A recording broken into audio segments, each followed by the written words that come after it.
ورسوله. أما بعد، قال الله سبحانه وتعالى: أن اشكر لي ولوالديك إلي المصير. وقال رسول الله صلى الله عليه وسلم: رضا الرب في رضا الوالد وسخط الرب في سخط الوالد، أو قال ما معنى. صدق الله العظيم وصدق رسوله النبي الكريم، ونحن على ذلك من الشاهدين والشاكرين، والحمد لله رب العالمين. سبحانك لا علم لنا إلا ما علمتنا إنك أنت العليم الحكيم. اللهم صل على محمد وعلى آل محمد كما صليت وسلمت وباركت على إبراهيم وعلى آل إبراهيم إنك حميد مجيد. اللهم بارك على محمد وعلى آل محمد كما باركت على إبراهيم وعلى آل إبراهيم إنك حميد مجيد. حسبنا الله ونعم الوكيل، نعم المولى ونعم النصير، وأفوض أمري إلى الله إن الله بصير بالعباد. رب اشرح لي صدري ويسر لي أمري واحلل عقدة من لساني يفقه قولي. সর্বপ্রথম আমরা আল্লাহ সুবহানাহু ওয়া তাআলার শাহী দরবারে অসংখ্য শুকর এবং সাজুদ পেশ করছি যে মহান রব আপনাকে আমাকে দিনদার পরহেজগার মুসাল্লি রূপে কবুল করেছেন, সুস্থ সবল অবস্থায় রেখেছেন এবং 1446 হিজরির পবিত্র জুমাদাল উখরা মাসের প্রথম জুমায় অংশগ্রহণ করার তৌফিক এনায়েত করেছেন। এজন্য অন্তরের অন্তঃস্থল থেকে কালিমাতুশ শুকর আদায় করে আমরা সকলেই পড়ছি আলহামদুলিল্লাহ। অসংখ্য দরুদ এবং সালামের হাদিয়া পেশ করছি আপনার আমার প্রিয় নবী, বিশ্ব নবী, বিশ্বের সকল মানুষের মুক্তির দিশারি, আকায়ে দো জাহাঁ, সৈয়দুল কাউনাইন, ইমামুল আম্বিয়া ওয়াল মুরসালিন, খাতামুন নবিয়্যিন, জনাবে মুহাম্মদুর রাসূলুল্লাহ সাল্লাল্লাহু আলাইহি ওয়াসাল্লামের পবিত্র রূহের উপরে। সম্মানিত দিনদার পরহেজগার মুসল্লি ভাই এবং বোনেরা, আল্লাহ সুবহানাহু ওয়া তাআলা বিশ্বনবীকে দুনিয়ায় পাঠিয়ে পূর্ণাঙ্গ দ্বীন এবং শরিয়াত আপনাকে আমাকে দান করেছেন। জীবনের সকল দিক ও বিভাগের সকল সমস্যার সমাধান এই পবিত্র দ্বীনের মধ্যে রয়েছে। আমরা আমাদের জীবনের গুরুত্বপূর্ণ দিক হল আপনার আমার উপরে যতগুলো দায়িত্ব এবং কর্তব্য আছে সেই কর্তব্যগুলো পালন করা। তার মধ্যে ইবাদত বন্দেগী সহ জীবনের গুরুত্বপূর্ণ দিক হলো মাওলার প্রতি যে কর্তব্য আছে সেগুলো পালন করা। পাশাপাশি এই পৃথিবীতে আসার আপনার আমার জাগতিক উপাদান, যাদের মাধ্যমে আপনি আমি দুনিয়ায় এসেছি, তারা হচ্ছেন মাতা পিতা। এই মাতা পিতার প্রতি আপনার আমার দায়িত্ব কর্তব্যকে আমরা ভুলে যাই, কিন্তু বিস্তীর্ণ কোরআনে কারীমে এবং হাদিসের বিশাল ভান্ডারের মধ্যে মাতা পিতার প্রতি আমাদের দায়িত্ব এবং কর্তব্য অত্যন্ত গুরুত্বের সাথেই আলোচিত হয়েছে। কিন্তু বাস্তব জীবনের বাস্তবতায় আমরা সেই দায়িত্বগুলো বহুলাংশে ভুলে যাই। নিজের স্ত্রী, নিজের সন্তানদেরকে নিয়েই ব্যস্ত থাকি, কিন্তু আমরা যার সন্তান, আজকে আমার সন্তানের প্রতি আমার যে মমতা, আমি যার সন্তান, আমাকে মমতা দিয়ে যারা প্রতিপালন করেছেন, তাদের প্রতি আমার যে কর্তব্য আছে সেটা ভুলে যাচ্ছি। এই জন্য মাঝে মাঝেই আমাদেরকে স্মরণ করিয়ে দেওয়ার জন্য এই খুতবাগুলো আমাদের সামনে আসা উচিত। এই জন্য আজকের আমাদের খুতবার শিরোনাম নির্ধারণ করা হয়েছে ইসলামে মাতা পিতার প্রতি দায়িত্ব এবং কর্তব্য। ওমা তৌফিকি ইল্লা বিল্লাহ আলাইহি তাওয়াক্কালতু ওয়া ইলাইহি উনীব। কোরআনে কারীমের অসংখ্য জায়গায় মাতা পিতার প্রতি দায়িত্ব এবং কর্তব্য নিয়ে আপনার আমার রব আপনাকে আমাকে নির্দেশ করেছেন। কোরআনে কারীমের 15 পারার প্রথম সূরা সূরা বনী ইসরাঈল, যে সূরাটিকে বলা হয় তাওরাত কিতাবের সার নির্যাস সূরা, সেই সূরা বনী ইসরাঈলের তৃতীয় পৃষ্ঠায় আল্লাহ পাক বলছেন ওয়াকাদা রাব্বুকা, আপনার রব গুরুত্বপূর্ণ সিদ্ধান্ত দিয়েছেন, নির্দেশ করেছেন, তাকিদপূর্ণ আদেশ দিয়েছেন, আল্লাহ তা'বুদু ইল্লা ইয়্যাহু, তোমরা একমাত্র তারই ইবাদত করবে। অর্থাৎ একমাত্র আল্লাহ ছাড়া অন্য কারো দাসত্ব, অন্য কারো গোলামি, অন্য কারো বন্দেগী চলবে না। একমাত্র দাসত্ব হবে কার? আল্লাহ সুবহানাহু ওয়া তাআলা। সাথে সাথেই আল্লাহ বলছেন ওয়াবিল ওয়ালিদাইনি ইহসানা, এবং মাতা পিতার প্রতি সৎ ব্যবহার করবে, সুন্দর আচরণ করবে। আল্লাহর ইবাদতের পরেই কি করতে হবে? বাপ মার প্রতি, মাতা পিতার প্রতি সদাচরণ করতে হবে। এই জন্য তাফসীরকারকরা বলছেন যেভাবে 5 ওয়াক্ত নামাজ পড়তে হবে সেইভাবে কমস কম 5 বার বাপ মা বেঁচে থাকলেও মারা গেলেও তাদের জন্য রব্বির হামহুমা কামা রব্বায়ানি সগীরা বলে দোয়া করতে হবে। তাদের খোঁজ খবর নিতে হবে, তারা খেয়ে থাকলো বা না খেয়ে থাকলো সেই অবস্থা জানতে হবে, তাদের ওষুধপত্র লাগবে কিনা, তারা কি অবস্থায় আছে, তাদের দেখভাল ঠিকমতো হচ্ছে কিনা, চিকিৎসা ঠিকমতো চলছে কিনা, শারীরিক অবস্থা কি চলছে, এটা জানতে হবে। এরপরে আল্লাহ বলেন ওয়াবিল ওয়ালিদাইনি ইহসানার মধ্যে মাতা পিতার প্রতি সদ্ব্যবহার করবে, এতটুকুর মধ্যে সব কথা চলে আসছে। তারপরেও আল্লাহ পাক বিশদ বিবরণ দিচ্ছেন ইম্মা ইয়াবলুগান্না ইনদাকাল কিবরা আহাদুহুমা আও কিলাহুমা, তোমার সাথে থেকে তোমার মাতা পিতা দুজন অথবা একজন যদি বার্ধক্যে উপনীত হয়, বৃদ্ধ অবস্থায় পড়ে, ফালা তাকুল লাহুমা উফিন, তাহলে তুমি উহ শব্দটিও বলবে না। আমার প্রিয় ভাইরা, মানুষের যখন বার্ধক্য চলে আসে, যৌবনকালে তার যে ধৈর্য শক্তি থাকে, বার্ধক্যে ধৈর্য শক্তি কমে যায়, মেজাজ খিটখিটে হয়ে যায়, অল্পতেই তারা রেগে যান, নাস্তা দিতে, খাবার দিতে দেরি হলে, চা দিতে দেরি হলে, তাদের মনোপত কোনো জিনিস না হলেই তারা রেগে যান। কারণ নাতির উপরে রাগ হন, ছেলের উপরে রাগ হন, মেয়ের উপরে রাগ হন, পুত্রবধূর উপরে রাগ হন, হ্যাঁ, বিভিন্নভাবে রাগারাগি শুরু করেন। কিন্তু তাদের রাগ দেখে আবার খবরদার, তোমরা যেন তাদের কথায় বিরক্তি প্রকাশ করে তোমরা যেন আবার পাল্টা তোমরা যেন বিরক্তি প্রকাশ করে উহ শব্দটিও বলো না। আরবিতে হলো উফ, আর বাংলায় তার প্রতিশব্দ তো হয় না, তো বাংলায় তার তর্জমা উলামায়ে কেরাম করছেন, তাফসীরকাররা করছেন উহ। সাধারণত কারো যদি গায়ে একটা সুই ফোটে অথবা কাটা ফোটে অথবা কেউ চিমটি কাটে, সামান্য ব্যথা হয়, তাহলে কি বলে? উহ শব্দ।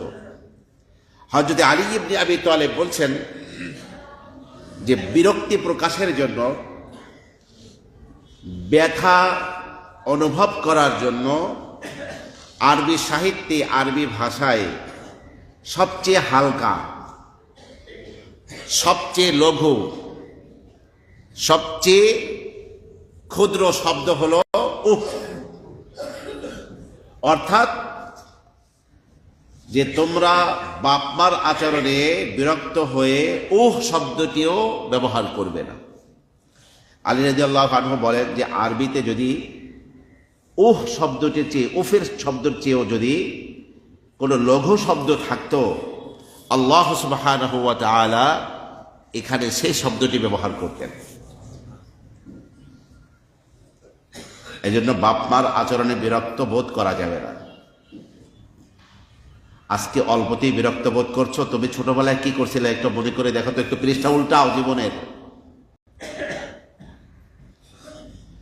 বাবার কোলে চড়ে তুমি একটা জিনিসকে 10 বার জিজ্ঞাসা করছো, 20 বার জিজ্ঞাসা করছো, তোমার বাবা তো বিরক্ত বোধ করেন নাই?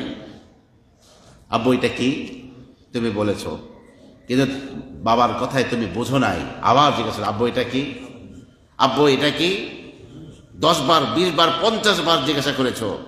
তোমার স্নেহ মমতা তোমার বাবার বুক ভরা ছিল, তিনি বিরক্ত বোধ করেন নাই তোমার কথায়।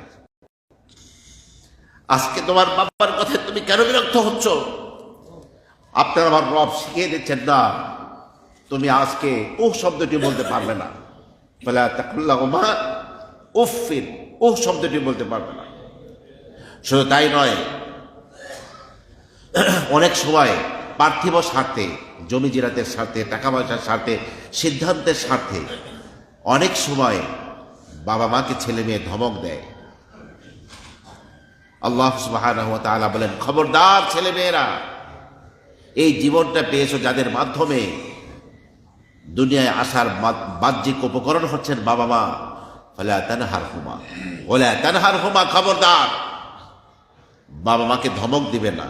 এটা কিন্তু হাদিসের শব্দ বলছি না, কার শব্দ বলছি? আল্লাহর শব্দ, কোরআনের শব্দ। সূরা বনী ইসরাঈল 3 পৃষ্ঠা 15 নম্বর পারা।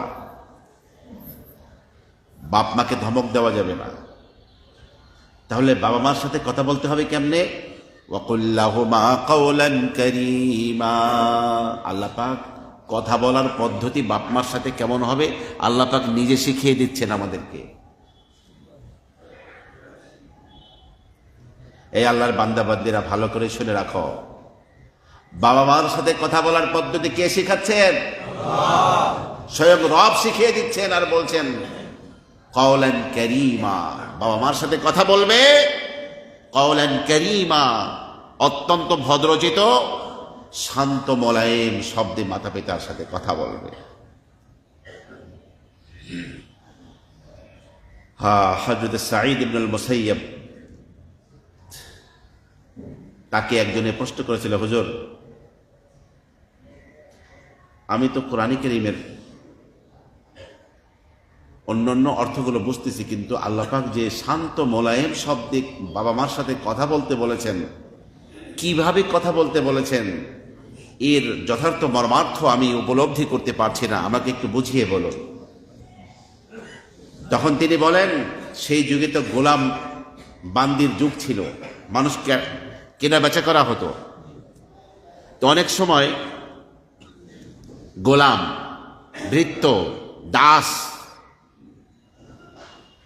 মনিব যাকে লক্ষ লক্ষ টাকা দিয়ে বাজার থেকে কিনে এনেছে, এরা অনেক সময় অপরাধ করে বসত। অপরাধ করলে মনিবের শাস্তির যোগ্য। অপরাধী গোলাম মনিবের সাথে কথা কিভাবে বলে বলেন তো? আপনারা একটু বলেন, অপরাধী গোলাম মনিবের সাথে কথা কেমনে বলে? আস্তে শান্তভাবে। সাঈদ ইবনুল মুসাইয়্যিব বলেন, অপরাধী গোলাম তার রাগী মনিবের সাথে যেই স্বরে কথা বলে, আল্লাহ পাক বলেন যে মাতা পিতার সাথে সেইভাবে কথা বলবে তোমরা। এই হলো কাওলে কারীমের অর্থ, শান্ত মোলায়েম কথা বলবে মাতা পিতার সাথে। তোমার কণ্ঠ, তোমার শব্দ চয়ন, তোমার কণ্ঠস্বর মাতা পিতার কণ্ঠস্বরের চেয়ে যেন উঁচু না হয়। এই উম্মতের সবচেয়ে বড় স্বপ্নের ব্যাখ্যাকার মুহাম্মদ ইবনে সিরিন, যার স্বপ্নের ব্যাখ্যার বাংলা অনুবাদও মার্কেটে বেরিয়েছে। তার বাড়িতে বড় একজন আলেম বেড়াতে এসেছিলেন। তিনি ফিসফিস করে কথা বলছিলেন।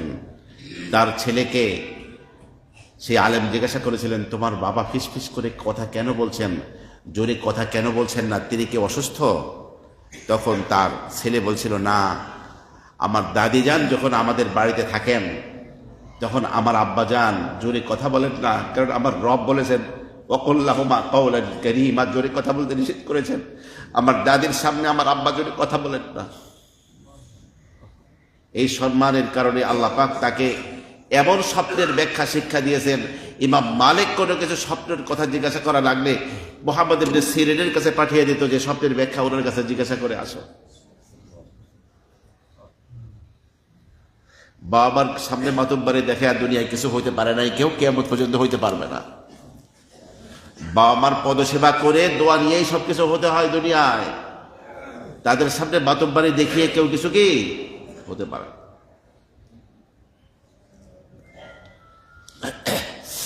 আমার প্রিয় ভাইরা, এতটুকু বলে এই কোরআন খ্যাত হয়নি। এরপরে কোরআন কি বলছে শুনুন। ওয়াখফিদ লাহুমা জানাহাদ দুল্লি মিনার রাহমা। আল্লাহ বলেন, ভালোবাসায়, মমতায় তোমার লাঞ্ছনার ডানাগুলো তোমার বাবা মার জন্য তুমি বিছিয়ে দাও। মানুষ গৃহপালিত পশু যতগুলো আছে তার মধ্যে পাখিও অত্যন্ত বড় পোষ মানে মালিকের। যখন এই মনিব দীর্ঘকাল বাড়ির বাহিরে থেকে আসে, পাখি অপেক্ষা করতে থাকে আবার মনিব কখন বাহির থেকে আসবে। যখন মনিবকে দীর্ঘকাল পরে পাখি পায়, তখন মনিবের প্রতি ভালোবাসা দেখাবার জন্য পাখি তার ডানা বিছিয়ে এভাবে করে মনিবের সামনে দেখায় যে মনিব আমার, আমি আপনার জন্য অপেক্ষিত, আপনি ইচ্ছে করলে আমার ডানার উপর দিয়ে হাঁটতে পারেন, আমি আপনার জন্যই অপেক্ষা করছি। আল্লাহ পাক যেন বলছেন, তুমি নিজেকে ছোট বানিয়ে, লাঞ্ছিত বানিয়ে তোমার মাতা পিতার সামনে নিজেকে ওই পাখির মতো ছোট বানিয়ে দাও, মাতা পিতার সামনে নিজেকে লাঞ্ছিত বানিয়ে রাখো।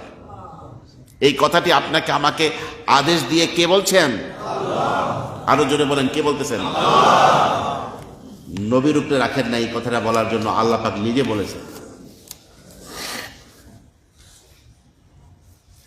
শুধু তাই নয়, বাবা মা বেঁচে থাকুক অথবা মৃত্যুবরণ করুন, আল্লাহ পাক দোয়াও শিখিয়ে দিয়েছেন বাবা মার জন্য কোন শব্দে দোয়া করব। আল্লাহ বলেন, ওয়াকুর রাব্বিরহামহুমা কামা রাব্বায়ানি সগীরা। তুমি বলো, হে আমার রব, ইরহামহুমা, তুমি তাদের জন্য দয়া করো, কামা রাব্বায়ানি সগীরা, যেমন তারা ছোটবেলায় আমাকে প্রতিপালন করেছেন। ছোটবেলায় যদি শিশু বাচ্চা, আমি নবজাতক শিশু ছিলাম, নবজাতক শিশুর প্রতি বাবা মার কি দয়া, প্রতিপালনের কি সিস্টেম, কি কষ্ট। এই শীতের রাতে একটা নবজাতক শিশুর মা কয় ঘন্টা ঘুমোতে পারে? একটু পরপর বাচ্চা কান্নাকাটি করে ওঠে, মায়েরও ঘুম ভেঙে যায়, বাবারও ঘুম ভেঙে যায়। আর মায়ের গর্ভে তো একটা শিশু বাচ্চা ৪,৫০০ বার মায়ের কলিজায় লাথি মারে। কতবার? ৪,৫০০ বার মায়ের কলিজায় লাথি মারে একটা বাচ্চা দুনিয়ার মুখ দেখে, দুনিয়ায় আসে। সেই বাচ্চা দুনিয়ায় আসার পরে যদি মায়ের সামনে চোখ রাঙিয়ে কথা বলে আর কলিজায় ব্যথা দেয়, তাহলে এটাকে আল্লাহর আরশ থরথর করে কেঁপে ওঠে। সেই বাচ্চার ধ্বংসের জন্য মায়ের হাত তুলে বদদোয়া করা লাগে না, এমনি ধ্বংস তার অনিবার্য হয়ে যায় তার জন্য। আমার প্রিয় ভাইরা, আল্লাহ পাক বাপ মা বেঁচে থাক অথবা মৃত্যুবরণ করুন, তাদের জন্য দয়াময় আল্লাহ দোয়াও কি শিক্ষা দিয়েছেন। এই জন্য তাফসীর কারকরা, হাদিসের ব্যাখ্যাকাররা বলছেন, 5 ওয়াক্ত নামাজের পরে 5 ওয়াক্ত নামাজ যেভাবে পড়বো অপরিহার্য ফরিজা, 5 বার কমাস কম মাতা পিতার জন্য আমরা দোয়া করব, রব্বিরহামহুমা কামা রাব্বায়ানি সগীরা। সূরা লোকমানের মধ্যে আল্লাহ পাক বলছেন, আনিশকুর লি ওয়া লিওয়ালিদাইক, তুমি আমার শুকরিয়া আদায় করো, আমার কৃতজ্ঞতা আদায় করো, ওয়া লিওয়ালিদাইক, তোমার মাতা পিতার কৃতজ্ঞতা আদায় করো। ইলাইয়াল মাসির, আমার কাছেই আসতে হবে, আমার কাছেই ফিরে আসতে হবে। খবরদার, আল্লাহর শুকরিয়া আদায় পরে মানুষের উপর সর্বপ্রথম যাদের শুকরিয়া আদায় করা, যাদের প্রতি দেখভাল করার দায়িত্ব বর্তায়, তা হলো মাতা পিতা। খরচ খরচার দিক থেকেও সর্বপ্রথম বাপ মার প্রতি, স্ত্রী সন্তানদের পূর্বেই কুল মা আনফাকতুম মিন খায়রিন ফালিল ওয়ালিদাইন, এক নম্বর খরচ হলো বাপ মার প্রতি। আমরা যেই গুরুত্ব দিয়ে স্ত্রীর প্রতি খরচ করি, যেই গুরুত্ব দিয়ে বাচ্চাদের প্রতি খরচ করি, ওই গুরুত্ব দিয়ে বাপ মার প্রতি খরচ করি না। বাপ মাকে দ্বিতীয় পর্যায়ে রাখি, অথচ বাপ মা দ্বিতীয় পর্যায়ের নন। বাপ মাকে দ্বিতীয় পর্যায়ের। আপন ভাই বোনকে যাকাত দেওয়া যায়, বাবা মাকে যাকাত দেওয়া যায় না।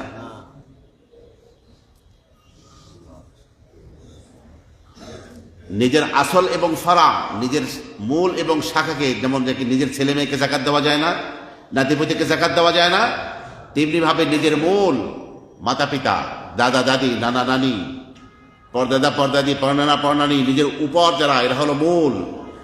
আর শাখা হলো কি? ছেলে মেয়ে, নাতিপুতি, পরবর্তী জেনারেশন, এদেরকে যাকাত দেওয়া যায় না।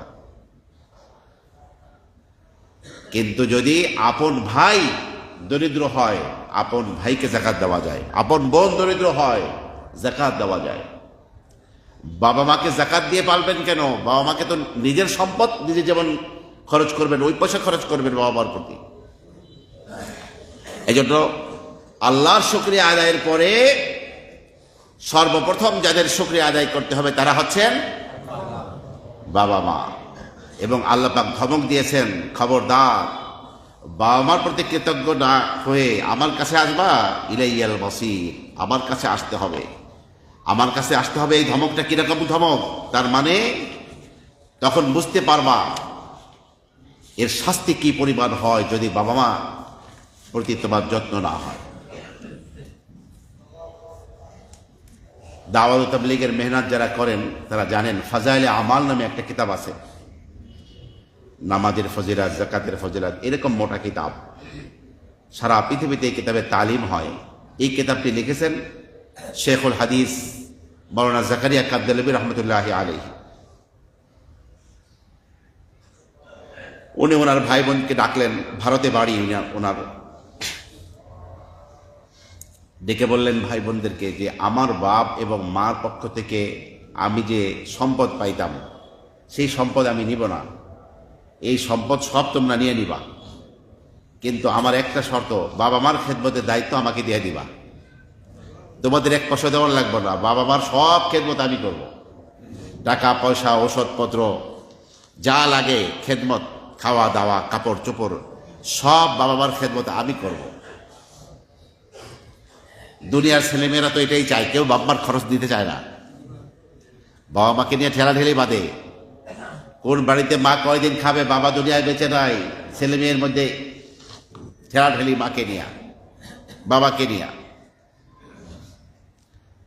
বলবেন না অশিক্ষিতদের মধ্যে বাঁধে না, শিক্ষিতদের মধ্যে আরো বেশি। সব গাজীপুরে বৃদ্ধাশ্রমে পাঠিয়ে দেয়।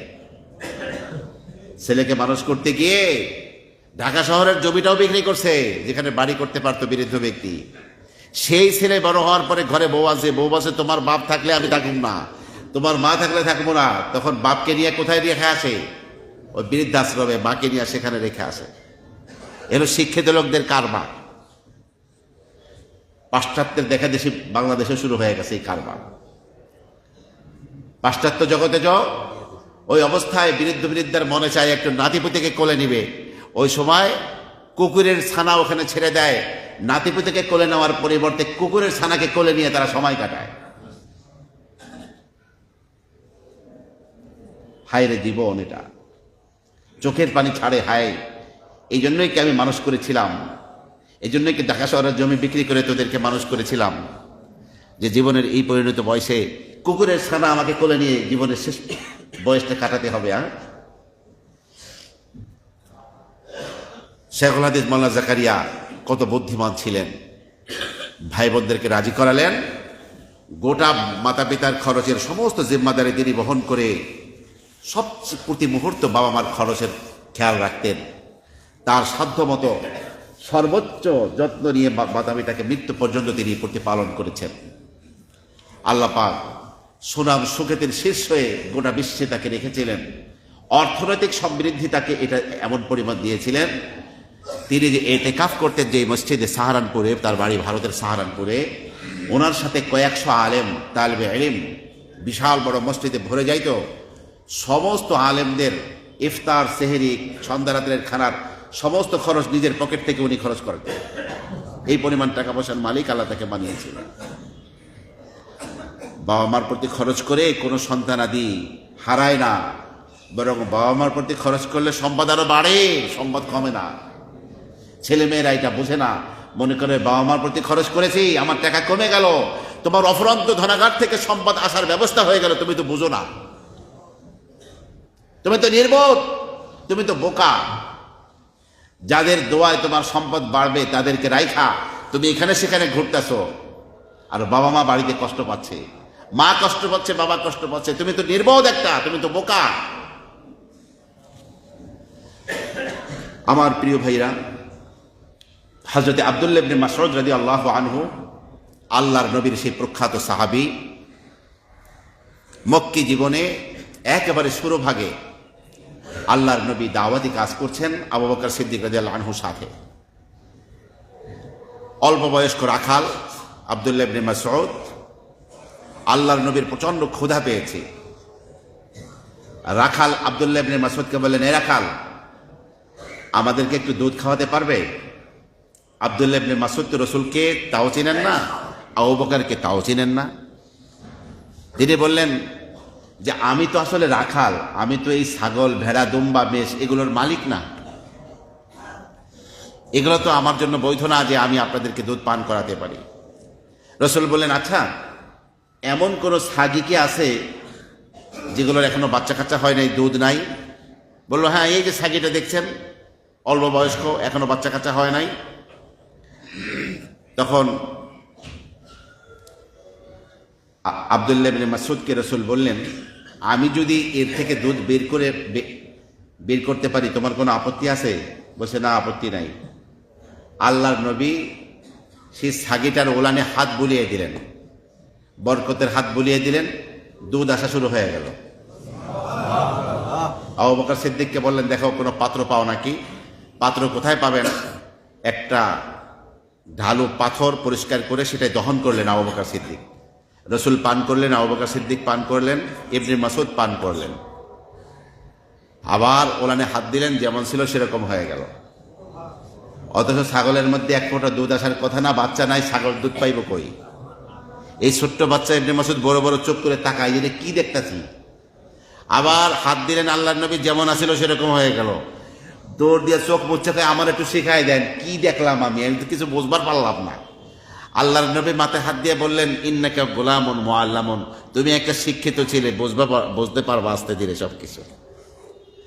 আল্লাহর নবীর কথায় এই উম্মতের মধ্যে সবচেয়ে মাসলা মাসাইলে পারদর্শী হলেন যে সাহাবী, তার নাম হলো আব্দুল্লাহ ইবনে মাসউদ।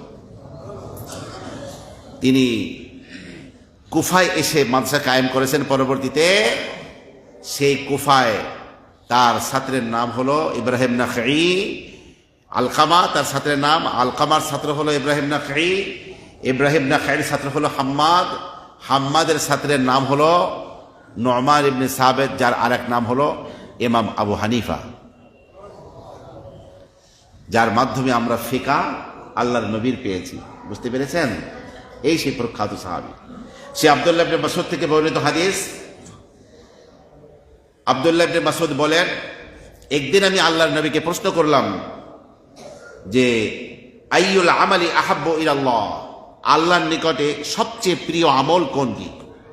আল্লাহর নবী বললেন, আস-সালাতু আলা ওয়াক্তিহা, সময় মতো নামাজ পড়ে নেওয়া, এটা হলো আল্লাহর কাছে সবচেয়ে প্রিয় আমল। নামাজের সময় হয়ে গেছে, কোনো বিলম্ব নাই, সময় হয়ে গেছে তো সময় মতো কি করা? নামাজ পড়ে নেওয়া। আমি জিজ্ঞাসা করলাম, ইবনে মাসউদ বলেন, সুম্মা আইয়ুন, সময় মতো নামাজ পড়ে নেওয়ার পরেই সবচেয়ে আল্লাহ পাকের নিকটে প্রিয় আমল কোনটি? কালা বিররুল ওয়ালিদাইন। রসুল বললেন এরপরে সবচেয়ে শ্রেষ্ঠ আমল হলো মাতা পিতার সাথে ভালো ব্যবহার করা, মাতা পিতার খেদমত আঞ্জাম দেওয়া।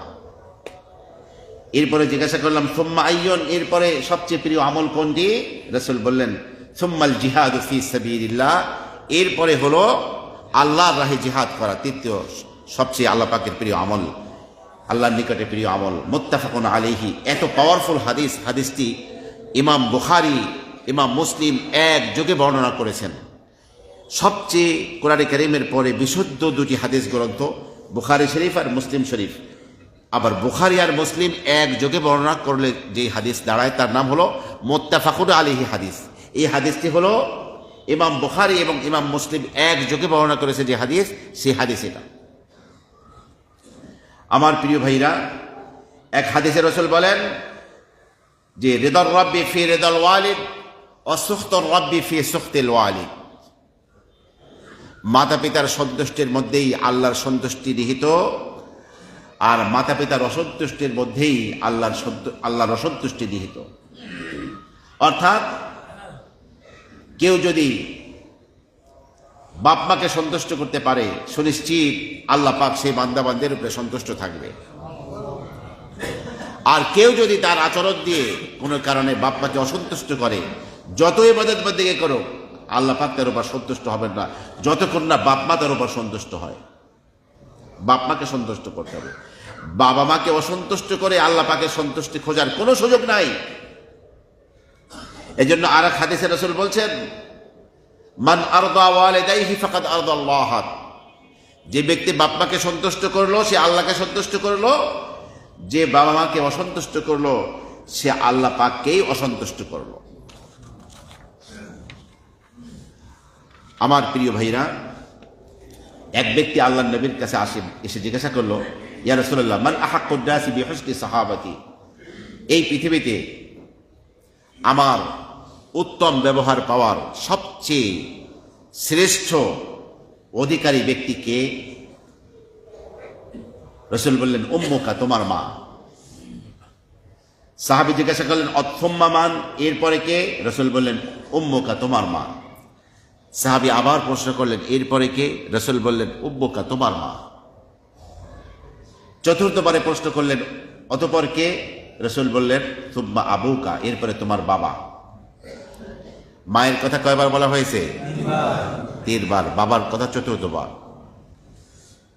পাশ্চাত্যের দেখা দেখি কিছু জ্ঞান পেপেরা বলে যে ইসলাম সব পুরুষকে দিয়ে দিয়েছে, মহিলাকে ঠকিয়েছে। সকলে বলে নাউজুবিল্লাহ।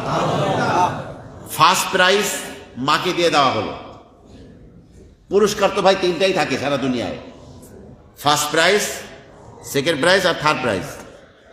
চতুর্থটা তো সান্ত্বনা। তো ফার্স্ট প্রাইজ দিয়ে দিয়েছে মাকে, সেকেন্ডটাও মাকে, থার্ড, চতুর্থ সান্ত্বনা দিয়েছে বাপকে। তারপরেও বলে ইসলাম কিছু দিতে পারে নাই। ইসলাম জানেও না, পড়েও না, বোঝেও না। হাদিসের ব্যাখ্যাকারগণ বলেন এই যে মায়ের মর্যাদা বাপের চেয়ে 3 গুণ বেশি দেওয়া হলো হাদিসে, কারণ 3টি কষ্ট এমন আছে যেই কষ্ট মা একা সহ্য করেছে, বাবার কোনো অংশগ্রহণ নাই। তার মধ্যে 1 নম্বর হলো গর্ভধারণের কষ্ট। বাচ্চা গর্ভে এসে যাওয়ার পরে মাদের যে অস্থিরতা শুরু হয়, মাদের যে কষ্ট শুরু হয়, পৃথিবীর কোনো পুরুষ জাতি সেই কষ্ট বুঝবে না।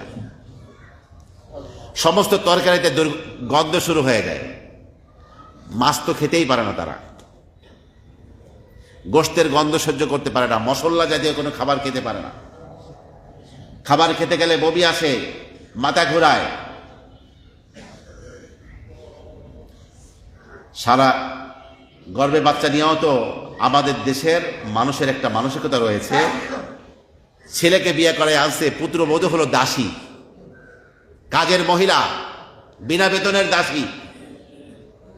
সমস্ত কাজ পুত্রবধূকেই করতে হবে। নিজের মেয়ে, এই পুত্রবধূর যে ননদ, সে ফিরে আসে, কিন্তু তারা দিয়ে কাজ করাবে না।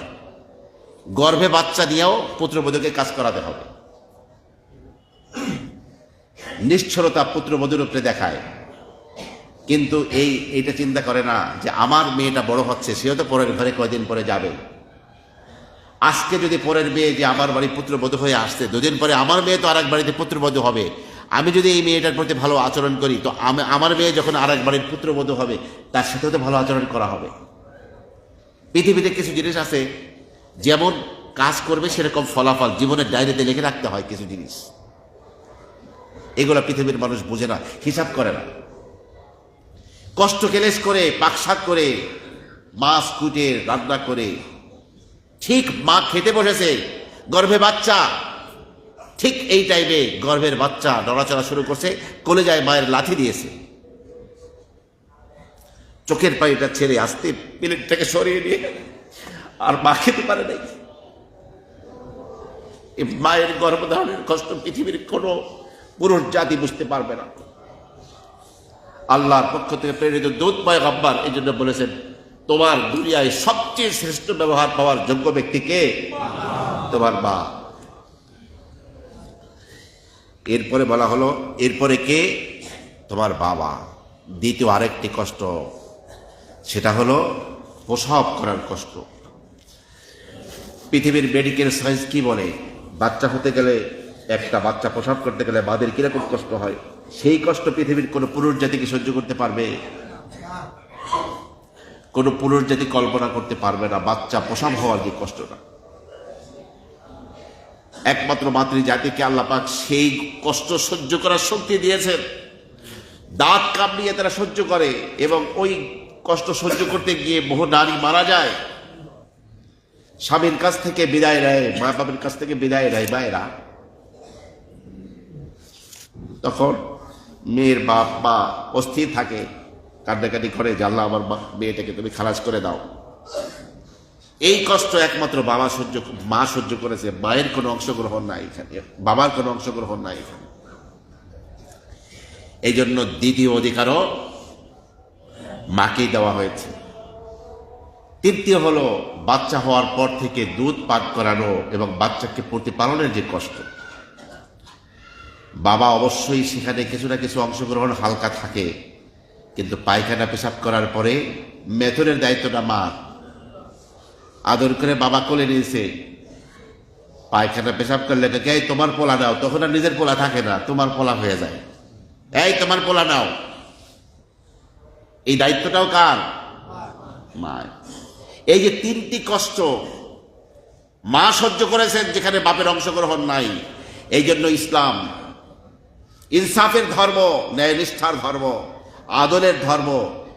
সেই ধর্মে বলে দেওয়া হলো যে পৃথিবীতে সবচেয়ে ভালো ব্যবহার করার যোগ্য ব্যক্তিত্ব হচ্ছেন একজন মানুষের কাছে তার মা। আপনার মা বেঁচে আছে তো আপনার জান্নাতুল ফেরদাউস বেঁচে আছে। তার কদম নিজ হাতে ধোয়াই দিবেন, তার পা নিজ মুখে খাবার খাইয়ে দিবেন জান্নাতুল ফেরদাউস যদি লাভ করতে চান।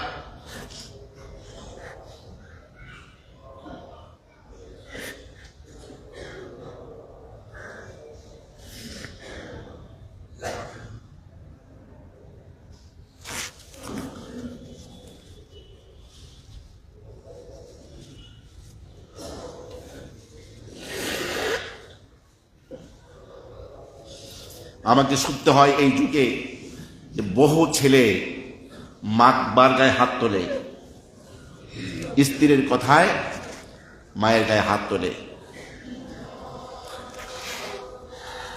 তার তো দুনিয়াও শেষ, তার আখিরাতও শেষ। যে মায়ের গায়ে হাত তুললো তার তো দুনিয়াও ধ্বংস, আখিরাতও ধ্বংস। বাপ মাকে কষ্ট দিয়ে দেখবা দুনিয়ায় যেখানে যাও তুমি শুধু কষ্ট আর কষ্ট। তুমি চাকরি খুঁজবা, তোমার ডজনকে ডজন জুতা পাতলা হবে, চাকরি পাইবা না। আর বাবা মার খেদমত করো, চাকরি খোঁজা লাগবে না, চাকরি তোমাকে খুঁজে দিবে। সমস্ত কষ্ট খেলে দূর হবে, যেহেতু বাবা মা সন্তুষ্ট, সারা দুনিয়া তোমার, তুমি দুনিয়ারও বাদশা, আখিরাতের বাদশা। তো যেহেতু মা তিনটি জগতে তিনটি কষ্টে কেবল মাই অংশগ্রহণটা ছিল, বাবার অংশগ্রহণ ছিল না। এই জন্য আল্লাহর নবীকে যখন প্রশ্ন করা হলো দুনিয়ায় সবচেয়ে আমার উত্তম ব্যবহার পাওয়ার যোগ্য কে, রাসূল বললেন তোমার মা, অতঃপর কে, তোমার মা, অতঃপর কে, তোমার মা, চতুর্থবারে বললেন তোমার মা। আমার প্রিয় ভাইরা, আপনার মা বাবা সন্তুষ্ট আছে, আপনার বাবা সন্তুষ্ট আছে, আপনার জন্য জান্নাতের দুটি দরজা খোলা। রাসূলুল্লাহ সাল্লাল্লাহু আলাইহি ওয়াসাল্লাম বলেন, মান আসবাহা মুতিআন লিল্লাহি ফি ওয়ালিদাইহি, যে ব্যক্তি আল্লাহর সন্তুষ্টির জন্য বাবা মার কে সন্তুষ্ট রাখবে, বাবা মার আনুগত্য করবে, হুকুম পালন করবে, তার জন্য জান্নাতের দুটি দরজা খোলা থাকবে। আর যদি একজনের আনুগত্য করে তাহলে একটি দরজা খোলা থাকবে। আর যে ব্যক্তি মাতা পিতার অবাধ্য হবে তাহলে জাহান্নামের দুটি দরজা তার জন্য খোলা থাকবে। একজনের অবাধ্য হলে জাহান্নামের একটি দরজা খোলা, দুজনের অবাধ্য হলে জাহান্নামের দুটি দরজা খোলা। প্রশ্ন করা হলো, ইয়া রাসূলুল্লাহ, বাবা মার অবাধ্য হচ্ছে কেন? বাবা মা তার উপরে জুলুম করেছে। বাবা মা যদিও তাদের উপরে জুলুম করে, যদিও জুলুম করে। বলছে হ্যাঁ, বাবা মা জুলুম করলেও ছেলে মেয়েকে বাবা মার উপরে জুলুম করার কোনো অনুমতি নাই। বাবা মা জুলুম করছে বলে তুমি জুলুম করবা? তোমাকে কে অনুমতি দিয়েছে? বাবা মা জুলুম করলেও তাদের সাথে জুলুম করা যাবে না। বাবা মা অমুসলিম হলেও আল্লাহ পাক বলছেন ওয়াসাহিবহুমা ফিদ দুনিয়া মারুফা, দুনিয়ায় তাদের সাথে ভালো ব্যবহার করতে হবে। অমুসলিম হলে, কাফের হলেও বাবা মার সাথে কোনো ছেলে মেয়ের খারাপ আচরণ করার কোনো অনুমতি কোরআন হাদিস দেয়নি। সন্তান, যে রব আমাদেরকে সৃষ্টি করেছেন সে রবের নির্দেশনা, সেই রবের পাঠানো পয়গম্বরের পক্ষ থেকে আমাদেরকে শেখানো হচ্ছে না, খবরদার, জুলুম করলেও বাবা মাই। বাবা মার সাথে সব সম্পদ থেকে তোমাকে বের করে দিলেও, বাড়িঘর থেকে বের করে দিলেও তোমার বাবা মা, তাদের সাথে কোনো খারাপ আচরণ করা যাবে না। সব সম্পদ তোমার অন্য ভাই বোনদেরকে লিখে দিচ্ছে, তারপরেও তোমার বাবা মা দ্বারা তাদের সাথে জুলুম করা যাবে না।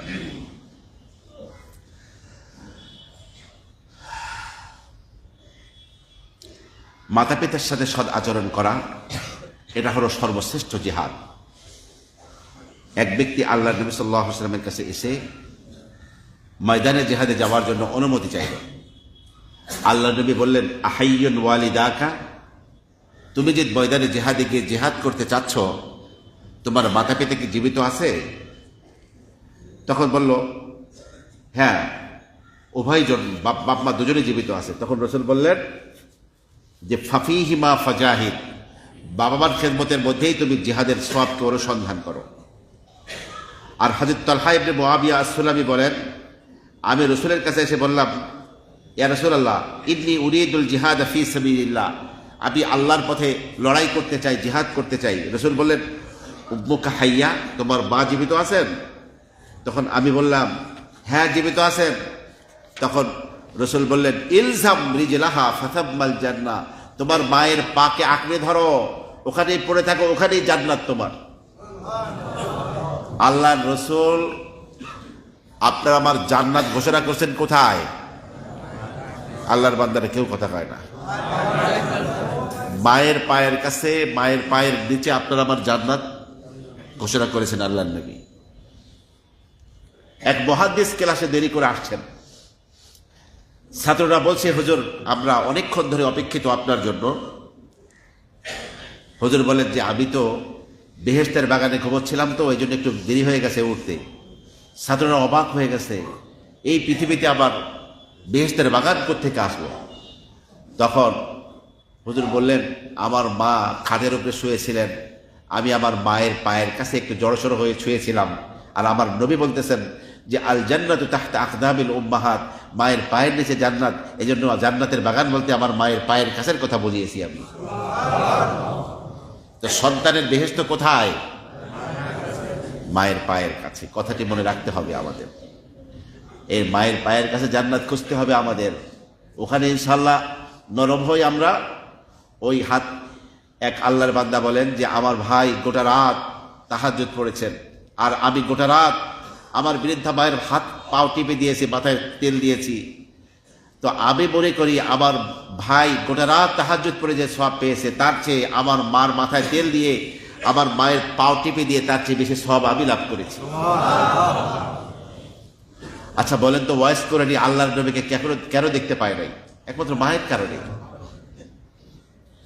বিশ্ব নবীর কাছে যাইয়া সাহাবী হওয়ার এই সৌভাগ্য অর্জন করা থেকে বঞ্চিত হয়েছেন কেন? শুধু মায়ের খেদমত। আমার মাকে দেখার দুনিয়ায় কেউ নাই। আমি যদি নবীর কাছে যাই, আমার মাকে কে দেখবে? আমার মায়ের খেদমত কে করবে? এই জন্য হযরতে ওয়াইস করণী কি করেন নাই? মাকে অসহায় অবস্থায় রেখে বিশ্ব নবীর সাহাবী হন নাই, কিন্তু আল্লাহ তার মাকাম তো কম দেন নাই। রাসূল বলেন, এ আমার সাহাবীরা, তোমাদের সাথে হয়তো ওয়াইস করণীর একদিন দেখা হবে। তার অমুক জায়গায় একটা সাদা দাগ ছিল, সেই দাগটাও ভালো হয়ে গেছে। দেখা হলে বলবা, আল্লাহ যেন তোমাদের জন্য, সে যেন তোমাদের জন্য আল্লাহর কাছে ক্ষমা প্রার্থনা করে। ওমর ইবনুল খাত্তাব আমিরুল মুমিনিন, ইসলামের দ্বিতীয় ব্যক্তিত্ব। আবু বকর সিদ্দিকের পরেই ওমরের স্থান। আমিরুল মুমিনিন হয়েছেন তিনি। ইয়ামানে বাড়ি ছিল হযরত ওয়াইস করণীর। ইয়ামানের লোকজনকে বললেন, তোমরা আমার সাথে সাক্ষাৎ করতে আসো। গভীরভাবে তাকাচ্ছেন, আল্লাহর নবীর নিদর্শন হিসেবে ওয়াইস করণী কিন্তু দেখছেন না। বললেন, আচ্ছা তোমাদের এলাকার কোনো মানুষকে আসতে বাকি আছে? বলছেন, না, তেমন তো কেউ বাকি নেই। ওয়াইস করণী বললেন, ওমর বললেন, আমি একটু অনুসন্ধান করে দেখি। ওমর তাদের কাফেলার যেই এলাকায়, এক এক এলাকায় তো এক এক দেশের মানুষ থাকে, ইয়ামানের লোকেরা যে এলাকায় তাকিয়ে দেখেন, সেই এলাকায় উটের পাশে এক পাথরের উপরে বসে এক লোক কান্নাকাটি করতেছে। সব আলামত দেখে বুঝলেন যে এই হলো ওয়াইস করণী। তখন ওমর বললেন যে, আপনি একটু আমার জন্য আল্লাহর কাছে ক্ষমা প্রার্থনা করেন। তখন ওমর ইবনুল খাত্তাবের জন্য ওয়াইস করণী আল্লাহর কাছে ক্ষমা চাইলেন। তখন ওমর বললেন,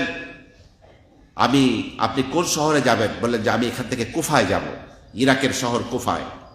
বলছে, আমি কুফার গভর্নরকে লিখে দিচ্ছি যে তিনি আপনার প্রতি যত্নশীল হবেন, আপনার কোনো কষ্ট হবে না। বলছে, না আমিরুল মুমিনিন, দানি আকুন ফি গুবারিন নাস, আমাকে এই অবস্থায় থাকতে দিন। পৃথিবীর মানুষ আমাকে কেউ চিনুক এটা আমি চাই না। আমি সাধারণ মানুষের কাতারে চুপচাপ থেকে আল্লাহর কাছে যেতে চাই। আমি কেউ আমাকে চিনুক এটা আমি চাই না। আবু বকর সিদ্দিকের পরেই যে লোকটির স্থান ওমর আমিরুল মুমিনিন, সেই লোকটির জন্য ক্ষমা চাইছেন আল্লাহর কাছে কে? কিসের বদৌলতে এই মাকাম পেয়েছেন তিনি? মায়ের খেদমত। যাদের মা বেঁচে আছে তাদের জন্য কিন্তু এখনো সেই সুযোগ আছে।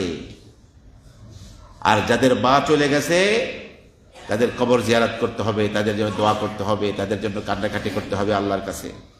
ধারাবাহিকভাবে ইনশাআল্লাহ মাতা পিতার অধিকারের উপরে ইনশাআল্লাহ আমরা কথা শুনবো জুমায়। আল্লাহ সুবহানাহু ওয়া তাআলা আমাদের মাতা পিতা যাদের আছে, দুজনের একজন যাদের আছে অথবা উভয়জন আছে, কোরআন ভরে তাদের খেদমত করে আল্লাহর প্রিয় বান্দা হয়ে আল্লাহর কাছে যাওয়ার তৌফিক দান করুন। আর মাতা পিতা যাদের চলে গেছে, আল্লাহ পাক জান্নাতুল ফেরদাউসের সর্বোচ্চ মাকাম তাদেরকে দান করুন, এবং তারা যেন রুহানি জগতে আমাদের জন্য দোয়া করেন। এইভাবে যেন মাতা পিতার জন্য আমরা দোয়া করতে পারি। আল্লাহ সেরকম নেককার সন্তান হিসেবে আমাদেরকে আল্লাহ কবুল করুন। আমিন। ওয়া আখিরু দাওয়ানা আনিল হামদুলিল্লাহি রাব্বিল আলামিন।